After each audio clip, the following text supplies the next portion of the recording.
ஹே மக்களே, இங்கே பாருங்கள், இது பேர் விலாங்கா. இது வந்து இப்போ பழுத்துருச்சு. பழுத்தா ஒரு மனம் வருங்க. எப்படி இருந்தாலும் ஒரு கொஞ்சம் தூரத்துக்கு அந்த வாசம் நல்லா வரும். இது காயாக சாப்பிடும்போது துவர்க்கும். ஆனாலும் பார்த்தீங்கன்னா அது ஒரு டேஸ்ட்டாக இருக்கும். ஆனால் அடைக்கும் சாப்பிடும்போது.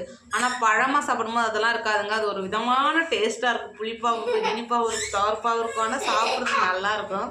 இதை நான் ஓப்பன் பண்ணி காமிக்கிறேன் பாருங்கள். இதில் உள்ள கலர் பாருங்கள். அப்படியே சாக்லேட் கலர். சாக்லேட்லலாம் இத்தனை கலர் போட்டு டெக்கரேஷன் பண்ணால் கூட இப்படி ஒரு கலர் வராதுங்க, மல்டி கலராக. அது எடுத்து சாப்பிடும்போது அவ்வளோ டேஸ்ட்டாக இருக்கும். சாப்பிட்டு காட்டுறேன் பாருங்க. இங்கே பாருங்க, அப்படியே எல்லோ கலரு, சாக்லேட் கலரு.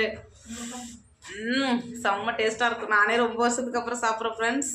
சரியான டேஸ்ட்டாக இருக்க போகுது.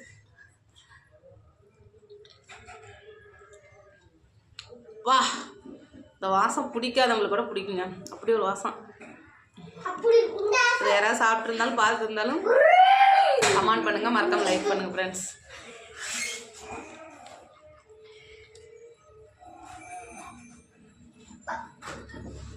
வேற லெவலு.